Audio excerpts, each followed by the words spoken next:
Shalom, salam jumpa dalam renungan mingguan PPGT Klasis Kutai Timur. Bahan dari Bina Muda PPGT, edisi 29 Agustus sampai 4 September 2021. Baik, sebelum kita membaca dan mendengarkan firman Tuhan, bahkan bersama-sama merenungkan, mari berdoa.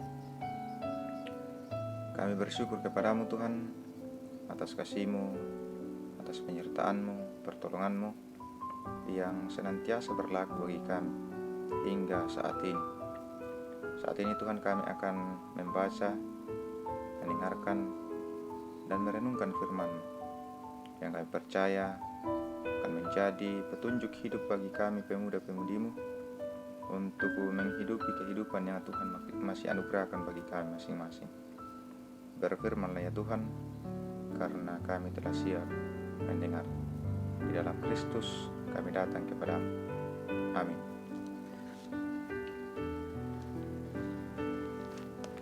Bacaan kita hari ini menurut bahan dari Bina Muda PPGT terambil dari kitab Ulangan pasal 4 ayat 1 sampai ayatnya yang ke-10. Ulangan pasal 4 ayat 1 sampai 10. Firman Tuhan, maka sekarang, hai orang Israel, dengarlah ketetapan dan peraturan yang kuajarkan kepadamu untuk dilakukan, supaya kamu hidup dan memasuki serta menduduki negeri yang diberikan kepadamu oleh Tuhan Allah nenek moyangmu. Janganlah kamu menambahi apa yang kuperintahkan kepadamu, dan janganlah kamu menguranginya. Dengan demikian kamu berpegang pada perintah Tuhan Allahmu yang kusampaikan kepadamu.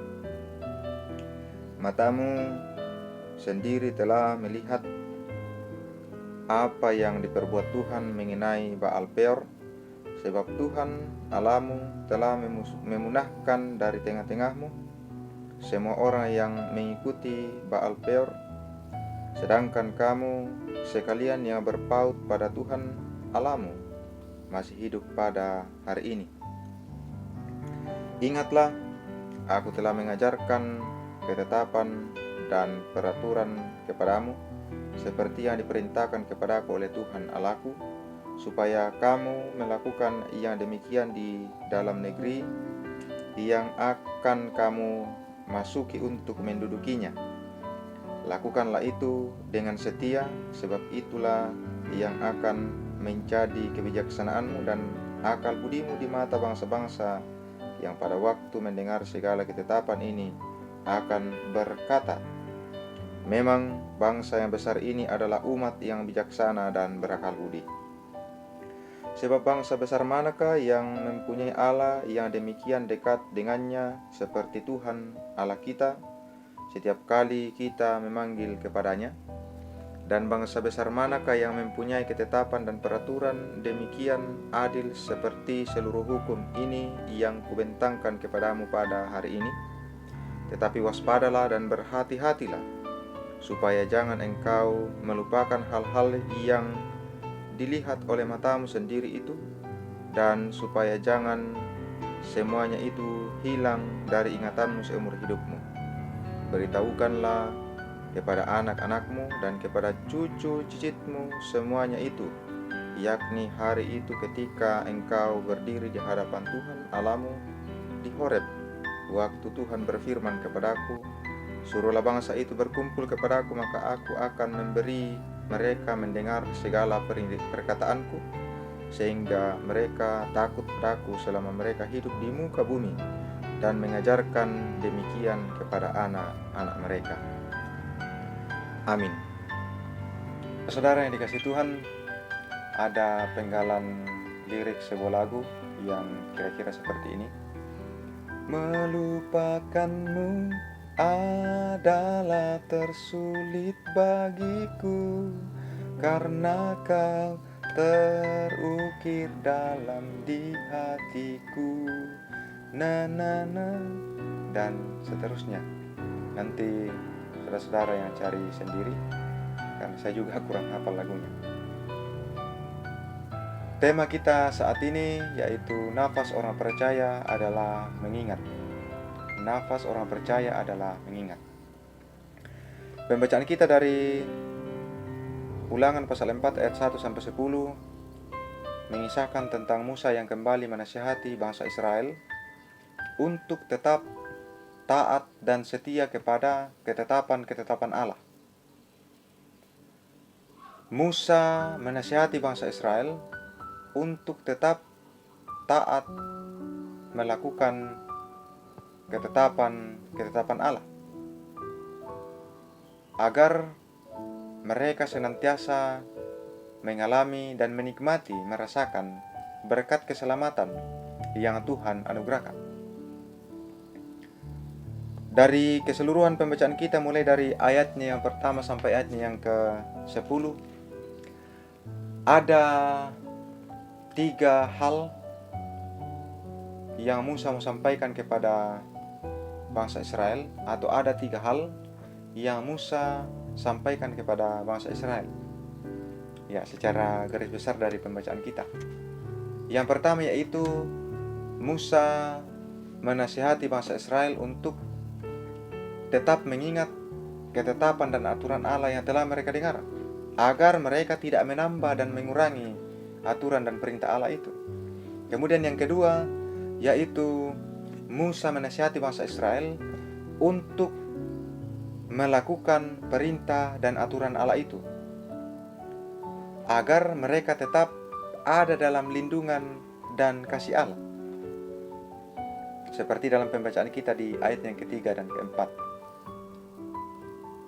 Ketika pengikut-pengikut Baal Peor dihukum oleh Allah, bangsa Israel karena ketaatannya mereka diberkati dan diselamatkan oleh Allah. Jadi yang pertama adalah Musa menasihati bangsa Israel untuk mengingat. Kemudian yang kedua adalah melakukan. Kemudian yang ketiga yaitu menyampaikan atau mengajarkan aturan atau perintah Allah itu kepada anak dan cucu mereka.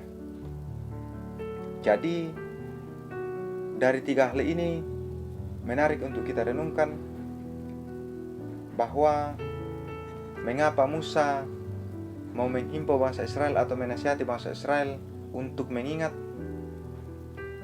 kemudian melakukan dan menyampaikan atau mengajarkan kepada anak cucu mereka.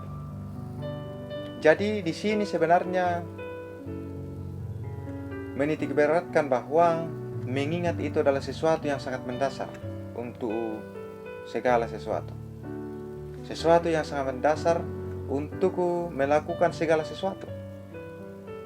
Karena bagaimana kita melakukan kalau kita lupa, atau bagaimana kita melakukan, bagaimana kita mau sampaikan, bagaimana kita mau ajarkan kalau kita saja lupa atau tidak ingat. Jadi begitu pentingnya namanya mengingat atau ingatan ini. Itu juga disadari oleh seorang tokoh yang bernama Elie Wiesel, yang mengatakan bahwa ingatan adalah berkat. Ingatan itu adalah berkat. Karena memang tanpa ingatan kita tidak bisa berbuat apa-apa. Ya.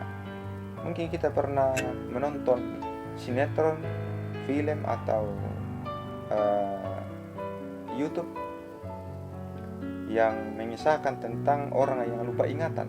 Jadi dia tidak bisa berbuat apa-apa kecuali melongo, mengatakan bahwa siapa saya, siapa kamu, ya, siapa saya, siapa kamu, di mana saya, dan sebagainya. Jadi dia tidak dapat berbuat apa-apa selain bertanya. Jadi sangat pentingnya namanya mengingat, sangat pentingnya namanya ingatan, supaya ketika bangsa Israel mengingat, mereka bisa melakukan dan menyampaikan itu kepada anak dan cucu mereka. Terus bagaimana dengan kita pemuda-pemudi yang terkasih?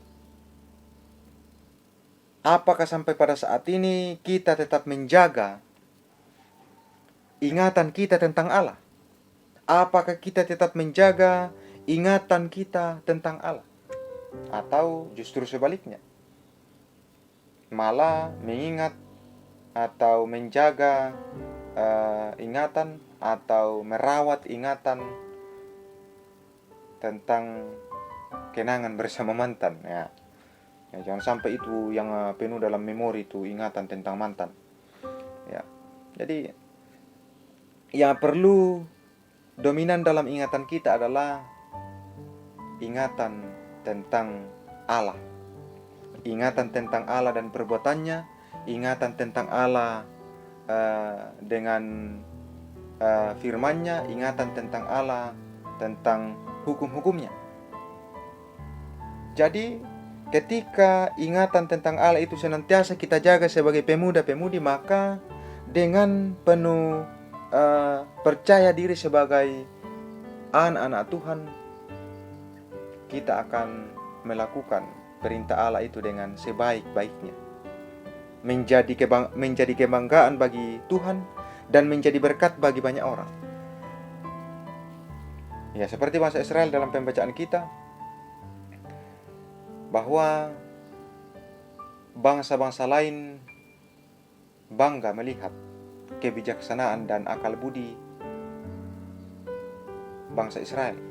Itu karena mereka mengingat perbuatan Allah, mereka mengingat aturan dan perintah Allah untuk mereka lakukan dan dilihat oleh bangsa lain. Bayangkan kalau pemuda mengingat perbuatan Allah, mengingat perintah Allah, senantiasa mengingat firman Allah, bahkan melakukan dan dilihat oleh banyak orang, maka orang akan berkata bahwa inilah pemuda-pemudi Kristen yang sebenarnya. Inilah pemuda-pemudi penerus yang sebenarnya. Jangan sampai nakori tongkwangki kuma atau orang di luar kita mengatakan bahwa oh susi boleh itu pemuda Kristen, oh begini pemuda Kristen. Jangan sampai. Jadi ketika kita mengingat, melakukan perintah Allah atau firman Allah, maka secara tidak langsung kita sementara mengajar orang lain, mendidik orang lain. Jadi mengajar itu tidak melulu dengan kata-kata, tetapi juga dengan tingkah laku atau dengan perbuatan. Tetapi kita juga harus sebagai pemuda-pemudi harus pasti dalam menyampaikan firman Tuhan lewat kata-kata. Jadi saudara-saudara yang dikasihi Tuhan, untuk dapat mengingat aturan Allah, perintah Allah, firman Allah, bahkan perbuatan-perbuatan Allah, yang perlu kita lakukan adalah mengukir dalam hati. Mengukir dalam hati, menulis dalam hati, mencatat dalam hati. Seperti penggalan lagu yang saya nyanyikan tadi, meskipun suara saya pas-pasan, tetapi ada pesan yang bisa kita ambil dari situ. Bahwa ternyata untuk bisa mengingat atau untuk bisa terus mengingat sesuatu, kita harus ukir dalam hati. Untuk selanjutnya kita lakukan dalam kehidupan kita. Ya, kita ambil contoh lah ketika seorang pemuda telah mengikuti kursus dan telah lulus, kemudian tiba-tiba dia lupa tentang cara mengemudi yang dia terima dari didikan di tempat kursusnya yang dulu. Tiba-tiba masuk perusahaan dan dia lupa tentang hal itu. Makanya dia akan tidak bisa membedakan mana personel ini, mana ini setir ini, karena lupa. Jadi saudara-saudara, tetap jaga ingatanmu tentang Allah, tentang perbuatannya, tentang kasihnya, tentang perintahnya. Maka hidup kita sebagai pemuda-pemudi akan menjadi berkat bagi diri kita, bahkan menjadi berkat bagi banyak orang. Ketika ingatan tentang Allah senantiasa kita jaga, senantiasa kita pelihara. Kita tidak akan pernah takut lagi untuk melangkah ke depan, meraih cita-cita kita, meraih masa depan kita, ketika kita senantiasa ingat akan perbuatan dan kasih Allah. Tak menadem mataku melangkah. Kita akan dengan penuh komitmen, dengan penuh percaya diri, melangkah dan meyakini bahwa di depan berkat Tuhan tersedia bagiku. karena pengalaman masa lalu yang kita sudah alami. Oh ya tongku masaki ton nanu, ya tongku gagal ton nanu, bisa siam o berhasil karena Tuhan menyertai, Tuhan menginginkan, dan Tuhan yang menganugerahkan itu. Jadi saudara-saudara yang dikasihi Tuhan, tetaplah ingat atau tetap jaga ingatanmu, jaga ingatanmu tentang Allah, jaga dan pelihara ingatanmu tentang perbuatannya, maka kamu akan tetap menjadi berkat bagi dirimu sendiri dan menjadi berkat bagi banyak orang. Amin. Mari saudara-saudara yang dikasihi Tuhan, kita satu dalam doa syafaat. Mari berdoa.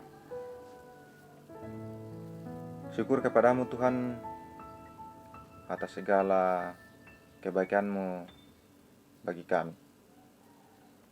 Terima kasih atas waktu dan kesempatan yang baik yang Tuhan anugerahkan, di mana di dalamnya kami boleh mendengarkan firman-Mu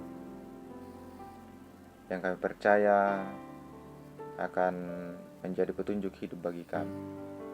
Bahkan firman-Mu Tuhan yang telah kami baca dan dengarkan dan renungkan bersama saat ini, mengajar kami, mengajak kami untuk tetap mengingat, untuk tidak melupakan segala tentang Engkau, baik tentang firman-Mu, baik tentang perintah-Mu, perbuatan-Mu, kasih-Mu bagi kami. Sehingga ingatan-ingatan itu akan memberi kami sesuatu yang positif, akan mendorong kami untuk melakukan hal yang positif yang berkenan kepada-Mu, menjadi berkat bagi diri kami dan menjadi berkat bagi orang lain. Kami berdoa ya Tuhan untuk pemuda-pemudi-Mu dalam kehidupan mereka masing-masing, di dalam pekerjaan, di dalam pendidikan, di dalam tanggung jawab, di dalam setiap kerinduan dan harapan mereka. Kiranya Engkau terus berkati. Dan berdoa bagi pemuda-pemudi-Mu Tuhan yang saat ini dalam suasana sukacita, sempurnakan sukacita mereka Tuhan, yang dalam pergumulan baik karena sakit penyakit, kiranya Engkau sembuhkan yang sakit Tuhan, dan Engkau yang memiliki masalah hidup, kiranya Engkau berikan, anugerahkan solusi yang terbaik kepada mereka. Yang di dalam pergumulan duka cita Tuhan, kiranya Engkau hiburkan mereka. Kami berdoa untuk orang tua kami yang bersama dengan kami maupun yang ada di kampung Tuhan, kiranya Engkau terus memberkati mereka. Anugerahkan mereka kesehatan, kebijaksanaan, dan segala yang baik dalam ukuran Tuhan, sehingga mereka terus bersemangat di dalam menjalani kehidupan mereka, dalam mengangkat tugas tanggung jawab mereka. Kami berdoa untuk pengurus PPGT, mulai dari pengurus pusat, pengurus klasis, bahkan pengurus jemaat-jemaat, kiranya Engkau terus memberkati, kiranya Engkau terus memperlengkapi mereka untuk dengan penuh semangat terus mengangkat tanggung jawab yang Tuhan anugerahkan. Kami berdoa untuk kehidupan kami selanjutnya. Kami yakin dan percaya bahwa Tuhan bersama dengan kami. Ini doa kami Tuhan, ini ungkapan syukur kami, ini permohonan kami. Tetapi di atas kesemuanya ini bukan kehendak kami yang jadi. Di dalam dan demi Kristus kami datang kepadamu. Amin.